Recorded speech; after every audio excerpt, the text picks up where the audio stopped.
A newly resurrected cyborg must rescue his wife from the clutches of a psychotic tyrant with telekinetic powers who leads an army of mercenaries.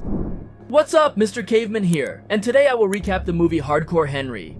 The movie begins with young Henry looking at three kids on the street, who throw his little toy robot at the wall. Soon, Henry's father approaches, the boys run from there, and the man crouches down next to the boy, telling him he was useless. The next scene already introduces us to a laboratory in Moscow, with adult Henry inside a capsule. Estelle, a scientist, opens the capsule Henry is in, regulates his vision, and then starts him up. As Henry's vision calibrates, the water inside the capsule drains out, and he looks at his body, realizing that he is missing his left leg and hand. Estelle approaches Henry, takes his hand, and tells him that for the moment he cannot speak. She asks him if he remembers his past, and the boy only denies it with his head. The computer then scans Henry's body. Estelle attaches a robotic arm and asks him to try to move it. Henry struggles at first, but soon manages to crush a fruit. Next, Estelle programs the computer to put skin over the robotic arm, while mentioning that it is his wife. Estelle then lifts him up and pulls out of his lab coat a wedding ring. Henry promptly puts it on his finger. She guides the cyborg into the next room, where scientists Robbie and Timothy are listening to rock music. Robbie approaches Henry and greets him. Then Timothy puts a device on his head for them to choose his voice. Only before they can adjust the feature, the door is kicked in and a group of mercenaries invade the lab. They shoot at the computers and interrupt Estelle's connection. Akan, the megalomaniac leader of the mercenaries, slowly enters last. He takes the phone from the scientist's hands, approaches Henry and asks him if he was enjoying his new body, since the raw material that rebuilt him was given by him. Akan then levitates Timothy into the air with his telekinetic powers and stabs him, while his nose bleeds from the loss of energy. Estelle takes advantage of the fact that the mercenaries are distracted and tells Henry to follow her. She triggers the sound system and the couple runs with hands over their ears until they hide in the tunnels. They follow to a room where there are a number of bodies. Estelle explains that if Aiken touches her work, he would form an army of cyborgs with those people. They then arrive in a corridor and Henry runs toward the exit, but the door he opens leads him out of the aircraft. Henry almost falls out, but Estelle pulls him back in. The two go down to two escape pods, but one is already occupied by Martin, another scientist, who leaves the couple behind. Estelle tells Henry to get into the other pod and get out of there, so he does. But before he closes it, he holds up his hand calling Estelle to go with him. The scientist is amazed. He pulls her inside and the two leave the place. Soon, the capsule loses altitude at an abnormal speed. Henry activates the parachute, but they still crash with everything in the middle of the road. After getting up, Henry approaches Estelle and sees that she is unconscious. He takes the scientist in his arms, but two vans full of mercenaries surround them. Estelle soon wakes up and tells Henry that he could handle them all. Henry even punches Yuri, the commander of the agents, in the face, but is then severely beaten. The mercenaries then arrest Estelle and Yuri hits the cyborg with a stun gun. Henry then falls into the parking lot under the bridge, but quickly gets up and runs towards the cars to hide. The mercenaries arrive looking for him. The cyborg runs into a container, but steps on a toolbox, and this attracts the attention of the agents. Henry then rips a windshield out of a vehicle and punctures the first one that enters the container. Henry then approaches the car, starts the vehicle, and starts it. The car drives itself out of the container and hits a few agents, giving Henry the opportunity to shoot out while running in desperation. Before he can get any further away, Henry is run over, but soon another vehicle hits the van, and Henry falls far away from there. Then another man named Jimmy gets out of the car and shoots what's left of the agents, while the cyborg stands with his hands up in confusion. Jimmy approaches Henry and introduces himself as an ally. He realizes that the cyborg cannot speak and returns to his car calling him. On the way, Jimmy asks Henry to take a device, remove his shirt, and plug two cables into his chest. Jimmy notices that the boy has only 30 minutes left to live before his energy runs out and tells him that he would take him to the lab. Only before they get there, they are approached by two police officers. Jimmy hands Henry a bag with an outfit to wear. The officers draw their weapons and attack the two of them. Jimmy realizes that they were working for Aiken and starts the vehicle, but one of the shots hits Jimmy's head unexpectedly. Before he can be reached, Henry gets out of the vehicle with his bag in hand, runs bloody to a subway station and hides in a small shop. There, he takes the opportunity to change clothes very quickly. He then fights with two agents at the station and escapes to a bus stop. When the first bus arrives, the cyborg gets on and sits down next to the other passengers. After a while, a homeless man walks by the seats begging for alms and sits down facing Henry. He offers him a drink, but the cyborg refuses. Then the homeless man reveals himself again as Jimmy, takes a pair of pliers from his pocket, grabs the cyborg's left arm, pulls a tracker from his wrist, and destroys it. Jimmy then explains that his mechanical parts would shut down due to the power outage. So Jimmy hands him a communicator device containing a map to get to the home of Dimitri, one of Aiken's contacts in the city. The mission was to break into the place, rip out Dimitri's heart, and get the voltage regulator that was underneath the organ. Before they can follow up on their conversation, an Akon mercenary with a flamethrower attacks the vehicle and the two begin to catch fire. Henry gets off the bus through the window, runs up to a couple, grabs the guy's water bottle and throws it on himself. He then finds homeless Jimmy on fire, throws his shirt over him trying to contain the fire, but he ends up dying. The cyborg then picks up a pistol from the ground and flees the scene. Henry arrives at a park, puts the gun and the device with the map in his pocket, and steals the clothes of two men who were taking a dip in the lake. Arriving in front of the building where Dimitri lives, Henry is approached by one of Aiken's mercenaries and gives him a lighter. He then turns around, climbs the side of the building, and enters through the window into the apartment of a couple of drug addicts. Henry silently carries a gun down the stairs to the elevator, but is surprised by three agents. He kills two, holds another by the nose with pliers, and forces him to guide him to where Dimitri is, while shooting the other mercenaries on the way. Henry reaches the room where Dimitri is sitting, but he seems unconscious. Before the cyborg can rip the piece he needs from the guy's heart, a video of Estelle appears on the big screen, and Dimitri takes advantage of the distraction to attack him. A great chase between the two begins, first inside the building, then through the streets to a fair, where Henry finally catches up with him. Before the cyborg kills him, Dimitri reveals that he had some information that Henry didn't know, but someone hits him on the head. Henry drags Dimitri's body away, removes the energy regulating device from under his heart, and escapes. He then receives a call from Jimmy on his communicator, who gives him new coordinates about his location. Upon arriving at the location, Henry realizes that he is in a brothel and is guided by Ella, one of the employees of the establishment, to the presence of the other clone of Jimmy, this time a junkie who is relaxing with a group of girls in bed. Henry turns off a stereo, Jimmy tries to talk to him, but the cyborg discharges. Jimmy drug takes the voltage regulator to recharge it around the girls, but due to the effect of the drugs, he is unable to do the procedure. Jimmy distances himself and his body falls to the ground while the girls take advantage of Henry. Another Jimmy clone arrives and is quickly able to help the cyborg, who has his energy restored. Before this, Jimmy can take him to the lab. The brothel is overrun by mercenaries and Jimmy leaves Henry behind. The junkie then wakes up, uses some more drugs, and leaves kicking the door open for the confrontation. Henry goes to the drawers and finds two pistols. He crosses the rooms of the brothel, fights the mercenaries again, and is saved by Olga and Katya, two trained women who were also in the place. Henry then opens one of the rooms to hide and finds Akin again, who quickly immobilizes him with his telekinetic powers. Akin then kills a man with a tray. He then throws Henry into the air tunnels next to the body of the drugged Jimmy, and they both fall into a parking lot. At this location, Henry meets up with Jimmy Hippie, another version of the same man. They interrogate an agent asking for information about Akin's fate. Jimmy hits the guy twice in the leg, and he reveals that the mercenary was taking the girl to the base. Before the guy can continue, Katya shoots the agent from a distance. Henry is startled, but realizes that the girls are together with Jimmy. Katya and Olga ride off on their motorcycles in search of the mercenaries, while Henry goes with Hippie behind. When they find the vehicles, Henry uses a machine gun to destroy some vans, but after Jimmy's motorcycle falls off the road, he follows with Katya to the last vehicle, where he enters a laboratory in which Estelle is held captive. After freeing Estelle, Akin reappears on one of the monitors and attacks the vehicle they are in. Yuri and Akin enter. Henry is punched again until Akin hits him with a baseball bat and throws him out of the vehicle. Henry is momentarily unconscious. When he regains consciousness, he realizes that he is being dragged away by a group of mercenaries with his vision impaired. They dig a grave to bury him, only for Jimmy Hippie and Olga to save him. Jimmy makes some adjustments to Henry's body and realizes that he has a memory blocker. After 15 minutes, Henry wakes up with blurred vision. He looks over and sees the couple kissing. Jimmy approaches his colleague and calls him for a walk. Henry helps Olga up, while Jimmy walks ahead and is hit by a tank, which throws shrapnel into the woman's body. Henry then lays Olga's corpse on the ground, grabs her sword, and runs trying to escape. After a shot partially hits him, Henry is thrown into the air, grabs onto a tree, and jumps on top of the tank. The cyborg then kills all the mercenaries there with his sword. He then spots a helicopter and follows it. Henry kills the agents and grabs one of the ropes. Before he can reach inside the aircraft, Yuri reappears and cuts the rope, causing Henry to fall violently into the middle of a tree. Henry's communicator rings. He answers a call from Jimmy, who gives him the coordinates of his hiding place. Henry gets up and tries to ride a horse to get there faster, only to fall off the animal and give up the idea. After following the instructions, Henry arrives in a forest and encounters another version of Jimmy, this time a camouflage sniper. The two make their way to the laboratory, which is located in an abandoned building. Upon entering the place, the two find police officers abusing a woman. Jimmy tries to follow without compromising the secrecy of his hiding place, but Henry still goes for a confrontation with the agents. Next, Henry and Jimmy go to the secret laboratory. Upon arriving in a room, Henry watches a video of Jimmy and Akin working together on the cyborg project, showing that Akin left the scientist trapped with some dysfunctional guinea pigs and then broke his spine. Just then, the real Jimmy in a wheelchair enters the lab. He explains that Akin funded his research until the incident left him stuck in that chair. He then talks about his clone project while a device is attached to his head and another Jimmy enters the room. The scientist leads Henry to a screen, plugs two cables into him, and gives a view of his body. Then Jimmy does a musical number with 4 other clones until he gets an alert that the cyborg is broadcasting everything in real time to Akin. Henry then fights the other Jimmys in the room until his last prototype falls into his arms and another Jimmy tells him to drop it. Before he can hit him with a shot, Henry explains to his colleague that he didn't know about the transmission. Soon, Akin's mercenaries approach the lab. The alarm goes off and Jimmy asks Henry to kill him, but the cyborg slaps him, making him realize that this was not the solution. The two form an alliance to escape from there and then save Henry's wife. Jimmy the sniper enters the room. The pair install bombs on the walls of the lab and then climb up to the highest part of the building to lay an ambush. When the mercenaries get in their sights, the two start hitting them. Jimmy's sniper calls for cover and blacks out. Jimmy Punk then wakes up already on the floor below and attacks the agents in melee until he is killed. The sniper goes back to Henry's side, tells him to find Jimmy the Colonel inside the building and throws himself down with 2 grenades. Henry returns. Jimmy Colonel tells him to get weapons, and so the cyborg does. While Jimmy's 2 other bodies go unconscious down the elevator, Henry and the Colonel go about eliminating the remaining mercenaries in the building. After Jimmy's unconscious bodies hit the ground, he and the Colonel are cornered by a large number of agents, but Jimmy triggers fires the bombs he had installed and everyone is crushed. The pair then flee in a van to Aiken's base. Upon storming the building, they find several agents dead, and the flamethrower mercenary reappears. After killing the guy with blows to the head, Henry takes a shield from among the agents and follows with the last two Jimmies to an elevator. Soon, the scientist begins to say goodbye to Henry, as he has a shrapnel lodged in his real jugular. Quickly, Jimmy Colonel takes a device that was in Henry's pocket and puts it on his face, allowing the boy to recall his real memories. Then Jimmy Colonel falls down. The two hold hands, and Henry says goodbye to his friend. As Henry exits the elevator, he picks up the shield again and fights off some agents. He arrives in a room where he watches the video of the mercenary with his platoon of cyber soldiers. Henry discovers that Aiken is injecting memories just like his into all the soldiers, and that Estelle was his wife. Then Aachen enters the room, throws Henry against the wall, and a more enhanced version of a cyber soldier invades the place. Henry is then forced to fight him, and even with difficulty, manages to defeat him. The other cyber soldiers awaken and move into the room Henry is in. He closes the door and takes the dead soldier's enhanced energy device and puts it on himself. This causes Henry to regain his strength. At the same time, the soldiers break down the door, and the cyborg escapes down the same staircase as Aachen. Henry arrives on the roof of the building and advances towards the mercenary, who again uses his powers to push him away. The other soldiers approach, surround the cyborg, and a violent fight begins. Even taking one blow or another, Henry eliminates a good portion of the soldiers until he finds weapons in a small room for remote combat. When the other soldiers finally invade the room, Henry uses the grenades to cause an explosion. He is thrown away, realizes that a first aid kit is beside him, and injects both legs with adrenaline. This makes the cyborg more alert, and he finishes killing the rest of the soldiers. Aiken then approaches Henry, who tries again to strike him, but the rival uses his telekinetic powers to defeat him. Henry faints after being thrown to the ground, but upon hearing Estelle's voice, the cyborg opens his eyes and sees her kissing Aachen. They talk about the plan to test the cyborg, and Estelle reveals that she knew it would work from the moment he pulled her into the capsule. Aiken then kicks Henry in the face. He falls with his face reflected in the glass, and we return to the scene when Henry is a child. At the moment, his father asks him if he would always get beaten, or if he would react by making his enemies bleed. Back on the roof of the building, Henry smiles, still fallen. He grabs a wire near his body, wraps it around his robotic hand, and lunges towards Aiken, wounding him without giving him a chance to use his powers. Aiken quickly begins to float away. Henry uses the bodies in the air to gain momentum and grab the legs of the assassin. Henry then removes his cybernetic eye, wraps the wire around Aachen's mouth and uses it to cut off his head, while the rest of his body falls into the helicopter's propellers. Then the aircraft takes off. Henry quickly grabs the only remaining piece of Aaken's head and jumps into the helicopter. The cyborg comes face to face with Estelle. She asks where Aachen was, and Henry shows her the head, which prompts the woman to shoot him. Henry falls wounded, and Estelle asks why he did that to her. Henry then uses his own blood to write the acronym EZ, implying that it was an easy task. Disgusted by the insult, Estelle takes the last shot, but it bounces off Henry's mechanical arm and hits her.